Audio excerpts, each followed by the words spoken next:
Hola, mi nombre es Paula y soy investigadora predoctoral en la Universidad Carlos III de Madrid. El título de mi comunicación es Cuerpo, lenguaje e identidad en lectura fácil, de Cristina Morales. Lectura fácil es probablemente su novela más conocida, que le valió el Premio Ralde en 2018 y el Premio Nacional de Narrativa en 2019.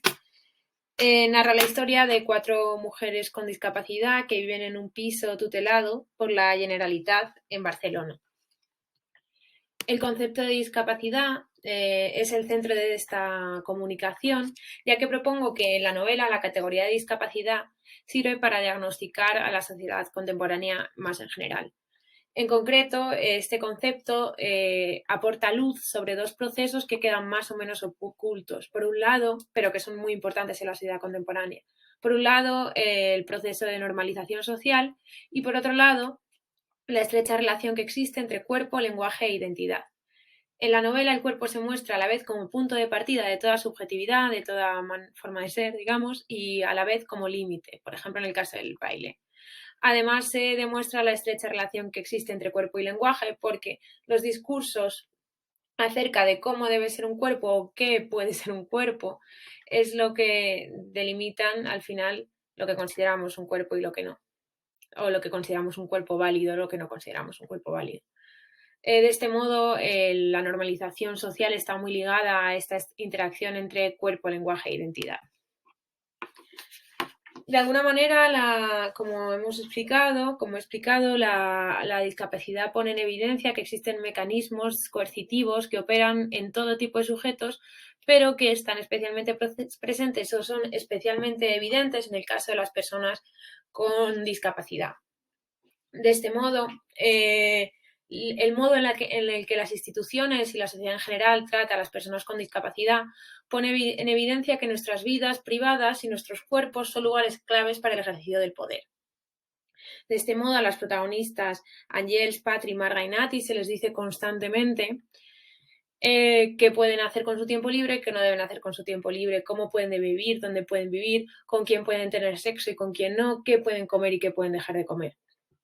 De este modo, lo que a las personas consideradas normales, normativas, se les exige de manera implícita, a las personas con discapacidad, en este caso a los protagonistas de la novela, se les exige de manera explícita.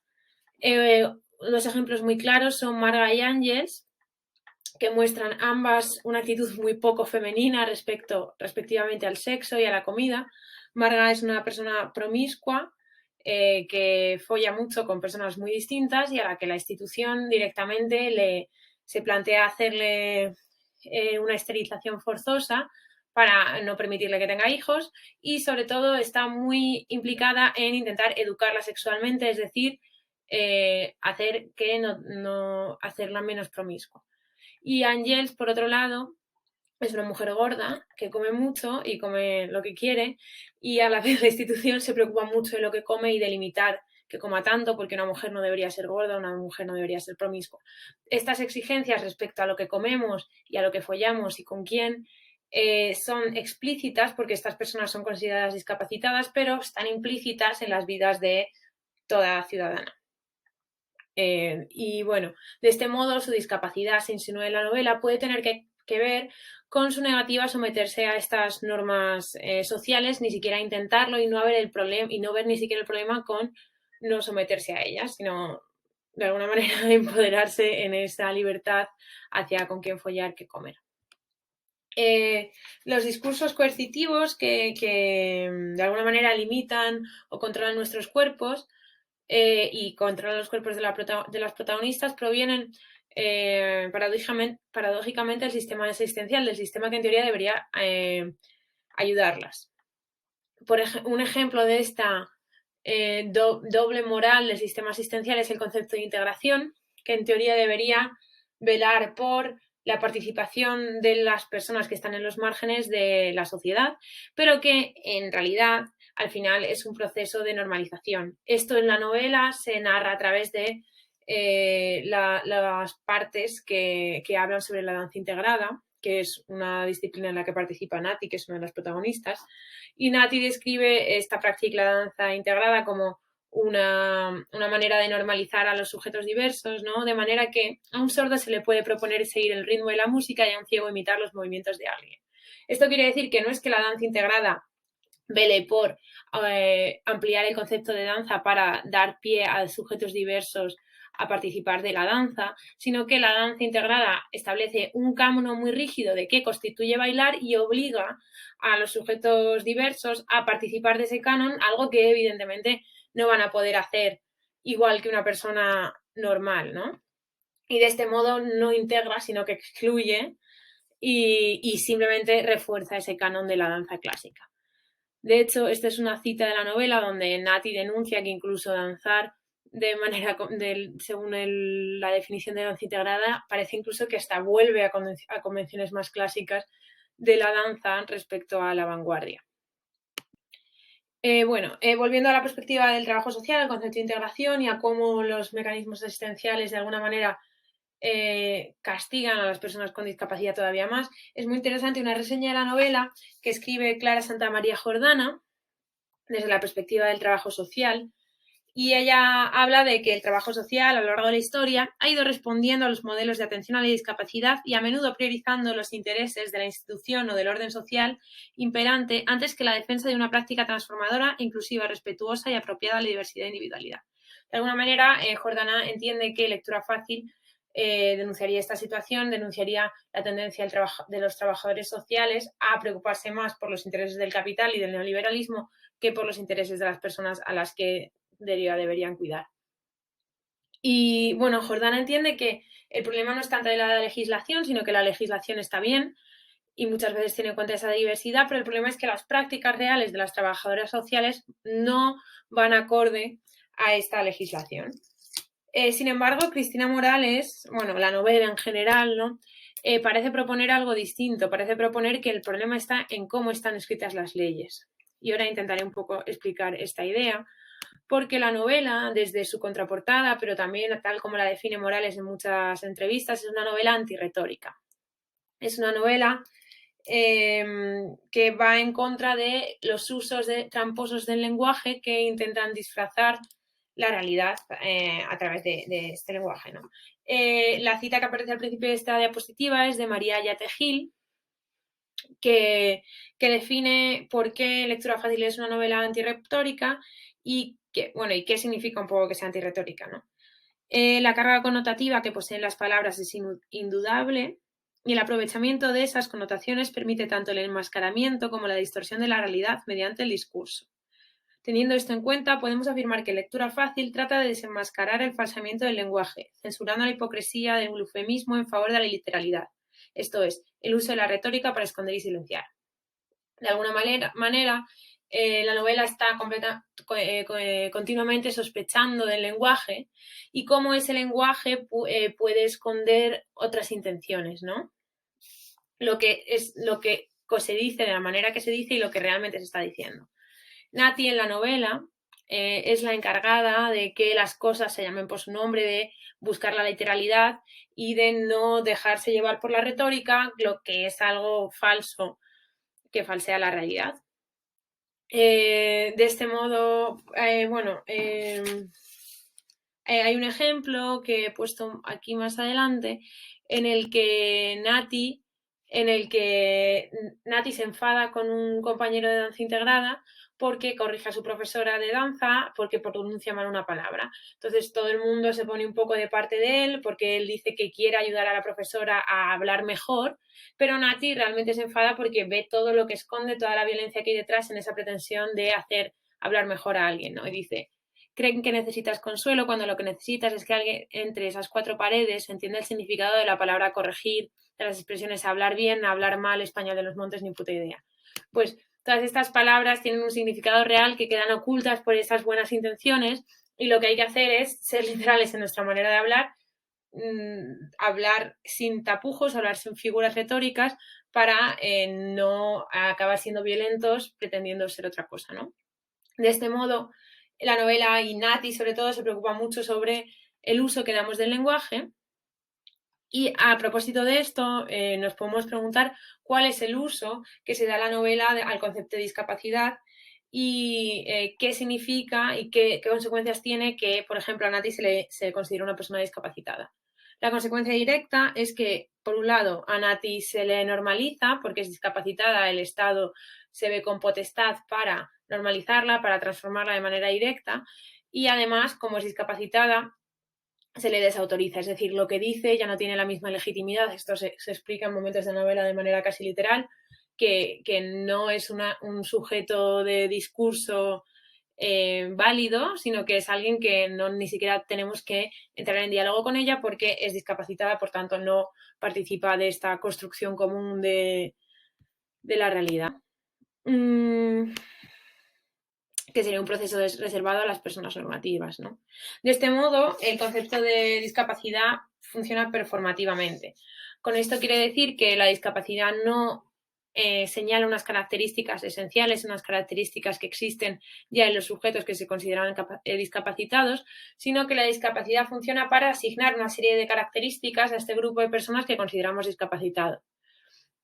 La consecuencia es que en la novela el concepto de discapacidad sirve para crear un paraguas muy amplio de sujetos y el concepto de normalidad será otro paraguas amplio de sujetos y todos y esos dos grupos amplios se consideran como que tienen unas características que más o menos deberán cumplir.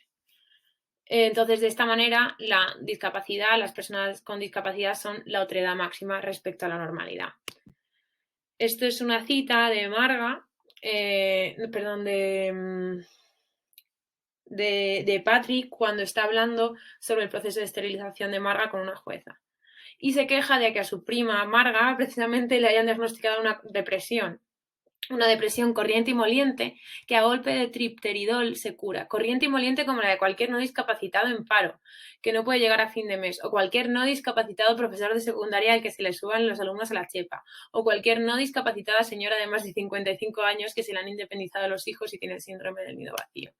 Es decir, estas tres personas totalmente diversas, que sean una persona en paro, una señora mayor y un profesor de secundaria, sí pueden diagnosticarse y tratarse de una manera idéntica porque entran en el grupo amplio de las personas normales, pero Marga, como es discapacitada, tiene que entrar en otro grupo y no puede tratarse de la misma manera que ellos, ¿no? Y esto de alguna manera es una hipérbole para mostrar cómo funciona esta idea de el yo y el otro en el concepto de en el paradigma de discapacidad. Bueno, de esta manera, el lenguaje genera identidad, es decir, considerarse discapacitado hace que se te atribuyan una serie de características muy concretas. Y esto es algo de lo que las protagonistas no son inconscientes. Las protagonistas saben que nombrarse de una determinada manera es necesario para ocupar un determinado lugar en el mundo y respecto a la violencia que les llega de las instituciones que les nombran de unas maneras muy concretas y muchas veces humillantes y muchas veces muy limitantes, ellas buscan sus propios lenguajes para definirse de manera afirmativa. En este proceso de autodefinirse y de nombrar la realidad que las rodea con unos lenguajes muy concretos y que van en contra de esa autoridad, la novela como forma, como género literario, es muy interesante porque la novela de por sí y por su definición clásica, digamos, es un género polifónico que está basado en la contraposición, en la convivencia de muchas voces. Estas voces de la novela se contraponen de manera irónica y se muestran de alguna manera de esta forma los fallos de estos lenguajes diversos. Bueno, esta teoría de la novela está en Mikhail Bakhtin, pero también está, por ejemplo, en Linda Hudson. Voy a pasar ahora a brevemente intentar comentar algunos de estos lenguajes que aparecen en la novela. El lenguaje de Nati, como ya hemos comentado, es el lenguaje de la antirretórica. El lenguaje de Ángel será la lectura fácil, es decir, esta forma de escritura adaptada para las personas con discapacidad o las personas con dificultades lectoras. El lenguaje de Patri será el de la nueva política, que utilizará sobre todo en sus intervenciones respecto a la esterilización de Marga, y Marga simplemente habla muy brevemente a través de asambleas anarquistas. Bueno, y paso, como digo, a hablar un poco de estos lenguajes que utilizan las protagonistas para definirse y para definir el mundo que les rodea. Bueno, aunque estos lenguajes que se emplean son lenguajes hegemónicos, es decir, son discursos que más o menos ya están definidos cómo debe ser la lectura fácil, también está definido ese lenguaje de la nueva política a través de su uso y de su, de alguna manera, expansión a través de las instituciones y de los medios de comunicación, estos lenguajes hegemónicos son susceptibles de ser subvertidos, son susceptibles de ser cambiados, y las protagonistas lo hacen para encontrar su propio lenguaje personal y para compensar lo que ellas consideran las faltas de estos lenguajes. Es muy interesante porque Ángels, durante toda su autobiografía que escribe en Lectura Fácil, está citando el manual de lectura fácil, pero justo al final de la novela nos dice: soy una escritora rebelde y universal que ha tomado la iniciativa de regenerar, democratizar y volver productiva la lectura fácil, sin miedo a saltarse las normas, cueste lo que cueste, caiga quien caiga, salga el sol por ante quiera, y aunque me convierta en una escritora incomprendida, maldita de culto. De este modo, ella misma reconoce que se está saltando ese lenguaje y que, como aunque ese lenguaje tenga unas reglas muy concretas, no quiere tener que someterse a esas reglas, porque quiere buscar su propia voz dentro de ese discurso que ya existe, y la novela es precisamente una forma muy adecuada para encontrar su propia voz, su propio discurso dentro de un discurso fosilizado establecido por el poder. Patricia, que es otra de las protagonistas, usa el lenguaje de la nueva política, el lenguaje del poder, porque quiere ser complaciente con ese poder, ser complaciente con la jueza, ante la que testifica, para poder beneficiarse. Pero claro, su uso de ese lenguaje de la nueva política está mediado por su propio lenguaje, lo que es un recurso cómico, irónico, y también sirve como un poco para poner evidencia lo ridículo que resulta. Es quizá el lenguaje de la nueva política, es el lenguaje de la retórica por excelencia, y por eso es muy criticado en la novela, ¿no? En este pasaje se está hablando de la esterilización de Marga, ¿no? De la esterilización forzosa, además, pero se hace desde unas palabras que parece que es algo totalmente distinto, ¿no? Se dice, se habla de este lenguaje que se usa en la nueva política, personas con diversidad funcional, una vida afectiva y sexual plena y saludable, satisfactoria, derechos sexuales y reproductivos. Bueno, esto es lo de habla de Patrino, que habla de ñaca ñaca. Nadie reprime sexualmente. O sea, un montón de palabras que suenan muy bien, pero al final toda la educación que se está dando a Marga, todas estas palabras que vienen antes sirven para conseguir lo siguiente, que es que sepa distinguir entre muestras de atracción apropiadas e inapropiadas y prácticas sexuales o expresiones afectivas aptas o no aptas. Entonces, aunque toda esa retórica suena muy bien, realmente lo que estás haciendo es imitar su libertad y hacer que su vida y comportamiento sexual se adhiera a unas reglas que ya están premeditadas. Y luego, al final, esta idea de la retórica también está muy bien expresada por esta idea de favoreciendo, es decir, haciéndole un favor, con lo que también se quiere decir lo mismo, ¿no? Como se sabe muy bien qué lenguaje utilizar para que algo negativo y violento tenga esa impresión positiva. Y en ese mismo pasaje, un poquito más adelante, Patricia incluso dice que se le hace un nuevo examen de minusvalía y sale de los del centro base, y sale que los del centro base no eran de la casta, porque efectivamente la Marga no tiene la discapacidad de preñarse y entonces hay que discapacitarle o diversificarle el chirri. Pues se le discapacita, se le diversifica y para su casa con 200 euros más de pensión al mes. Bueno, este pasaje evidentemente da cuenta de cómo un proceso violento como es el de la esterilización puede disfrazarse de otra cosa haciendo uso de palabras que tienen esas connotaciones negativas y que tienen esa aceptación dentro de la retórica, como puede ser discapacitar, pero sobre todo diversificar. Bueno, y esto es un poco como usa Patri este lenguaje, mezclando su propio idiolecto con ese lenguaje que ha aprendido y todo el rato intentando esconder esa violencia a través de ese lenguaje que sabe que tiene esas connotaciones positivas. Y Nati, como ya hemos hablado, sin embargo, utiliza la antirretórica. Nati sabe perfectamente que el lenguaje influye en nuestra percepción de la realidad y nuestra subjetividad, e intenta limitar al máximo la influencia del poder en su realidad y su subjetividad. Y de hecho dice que la alienación está aquí. Yo digo que alienación es la identificación de nuestros deseos e intereses con los deseos e intereses del poder. Tengo aquí un poco más adelante otra cita. Y entonces dice que la clave no está en la ridícula vía cívica, sino en su constatación, en darse cuenta de que uno está haciendo lo que le mandan, desde que se levanta hasta que se acuesta y hasta acostada obedece, porque uno duerme 7 u 8 horas entre semana y 10 o 12 los fines de semana.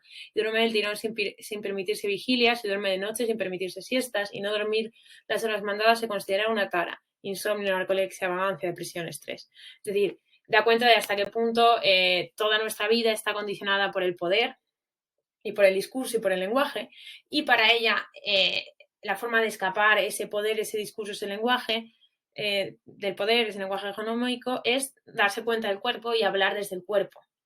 Para escapar de la alienación de los lenguajes del poder hay que atender a nuestros deseos corporales y a nuestra constitución corporal, porque el cuerpo es de alguna manera el lugar no corrompido por la ideología. Por tanto, lo verdaderamente revolucionario es atender al cuerpo y al deseo, y para Nati hay dos lugares donde podemos entrar en contacto verdadero con el cuerpo sin caer en ese cuerpo mediado por el discurso, ¿no? Porque realmente el cuerpo que duerme 8 horas también es cuerpo, pero es un cuerpo de alguna manera subjetivizado por el poder. Pero hay lugares que hay fuera de ese discurso, fuera de esa influencia del lenguaje respecto al cuerpo, y esos frentes serían la danza y el sexo. Respecto al sexo, por eso recritica mucho al movimiento feminista. Está aquí un poquito más adelante el pasaje donde critica el movimiento feminista por esta política del no es no, que dice es reprimir el deseo, cuando realmente la política debería ser sí, es decir, promover esa revolución sexual como una manera de llegar a una revolución política. Y por otro lado, la danza también es una oportunidad para reventar nuestros patrones de movimiento y adquirir otros nuevos que nos den más placer. Quizás esto explica que Marga apenas intervenga de manera directa, solo en un momento en la asamblea anarquista, porque es una persona liberada, sexualmente muy activa y que está en contacto con su deseo y no lo está todo el rato moldeando, ¿no? Y bueno, esto es como la descripción que hace Nati de la asamblea anarquista y como la palabra liberada, la palabra no retórica, es la palabra que pasa por lo corporal, y dice: no había discursos aprendidos, sino hablas pasadas por los 20 filtros del cuerpo de cada uno, siendo que se notaba cómo alguien estaba hablando con el coño, otro con el coño y la cabeza, otro con la pierna que le renqueaba, otro con la carótida, otro con el culo y el corazón. El hablante no opinaba sobre el asunto, el hablante poseía el asunto y lo moralizaba el resto de la sala. Es decir, el habla sincera, el habla no retórica, tiene que pasar por lo corporal necesariamente. Bueno, y ya voy concluyendo. Lectura fácil, da cuenta del proceso de normalización de los cuerpos y las subjetividades a través de los lenguajes hegemónicos, y lo hace a través del concepto de discapacidad, que pone en evidencia estos procesos que afectan de todas maneras a toda la población, ¿no? Creo que la novela aporta dos soluciones que han quedado más o menos claras. Por un lado, de la mano de Nati, la atención al cuerpo y al deseo, que son dos lugares que están fuera del discurso. Y en segundo lugar, y bueno, y para acceder a esos lugares se propone de nuevo el sexo y la danza. Y en segundo lugar, la ironía y la parodia novelesca. La ironía novelesca sirve para contraponer los discursos y mostrar sus fallos, y también para crear nuevos lenguajes para nombrar el mundo. Esto está muy presente en la novela como género, pero también dentro de Lectura Fácil hay un fanzine que creo que funciona a través de los mismos procesos. Bueno, y esto sería todo. Muchas gracias por vuestra atención. Os dejo de nuevo aquí mi correo para cualquier consulta. Muchas gracias.